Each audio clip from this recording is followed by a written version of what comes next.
तेव्हा फार चर्चा झाली होती, की शिंदेंनी त्या मंदिरातनं शिंग आणले वगैरे, असं काही खरंच घडलं होतं का तिथे? मी नाही पाहिलं. मला त्याच्यात रसही नाही आहे आणि मी त्या गोष्टीला मानत पण नाही आहे. चमत्कार हा कामातूनच करता आला पाहिजे, कर्तृत्वातूनच करता आला पाहिजे. छत्रपतीने भवानीकडून तलवार भेटली होती ते तेव्हा त्यावेळेस ती जो विषय होता, तो तेव्हा त्यांना सांगावा लागला कदाचित त्यांनी नंतर स्पष्टीकरण पण दिलं. असं कसं काही-काही मला वाटत नाही. आता अघोरी विद्येचं काय पूजा केली वगैरे.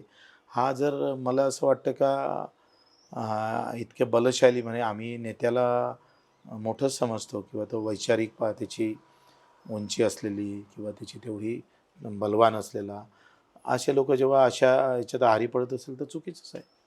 मला नाही वाटत ते चांगला संदेश देऊ शकतं म्हणून याच्यातून. 50 खोके मिळाले होते. नाही असते तर तुम्हाला त्याच्यातले काही दिले असते मी. काय हरकत आहे? एखादा असा आहे 1-1 कोटी वाटत गेले असते 50-50 तर काय हरकत आहे?